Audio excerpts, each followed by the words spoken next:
Shivanshu recording studio बानावर किशुनगंज। बीचावा में नीचावा, बीचावा में नीचावा, बीचावा में नीचावा घुसाई दे दोगे छाऊ। Mix by Manish Arya. मखदुमपुर वाला छौड़न तोरा रोबाई देतोगे छौड़ी। मखदुमपुर वाला छौड़न तोरा रोबाई देतोगे छौड़ी। बीचावा में नीचावा घुसाई देतोगे छौड़ी। बीचावा में नीचावा घुसाई देतोगे छौड़ी। जहाना वाला जखम देके दवाई देतोगे छौड़ी।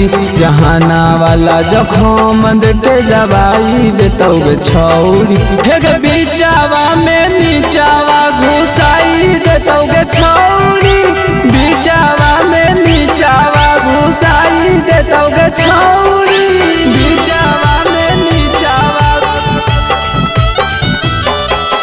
बीचावा में नीचावा, बीचावा में नीचावा घुसाई देतोगे छौड़ी।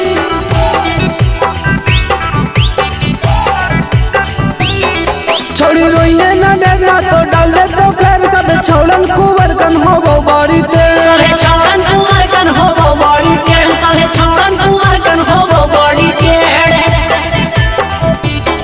छौड़ी रोइए न डरना तो डाल दे तो फिर सब छौड़न कुंवर कन होबो बड़ी तेज। सहे छौड़न कुंवर कन होबो बड़ी टेढ़। सहे छौड़न कुंवर कन होबो बड़ी टेढ़।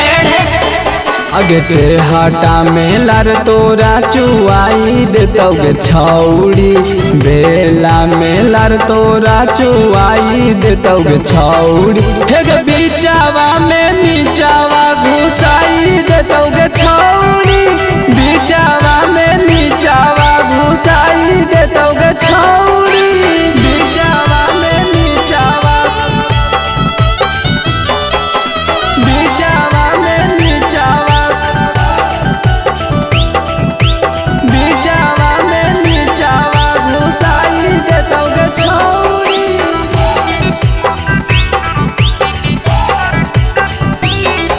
हिला दे टावर इतना हो पावर। अरे मंटू के बना ले भर। अरे आ मंटू के बना ले ला भर के। अरे आ मंटू के बना ले ला भर। हिला दे टावर इतना हो पावर। अरे मंटू के बना ले भर। अरे आ मंटू के बना ले ला भर के। अरे आ मंटू के बना ले ला भर। अगे राइटर मानिसवा तोरा सुताई देतोगे छौड़ी। अमन अंशु गोलू तोरा सुताई देतोगे छौड़ी। बीचावा में नीचावा घुसाई देतोगे छौड़ी। बीचावा में नीचावा घुसाई देतोगे छौड़ी। शिवांशु रिकॉर्डिंग स्टूडियो बानावर किशुनगंज।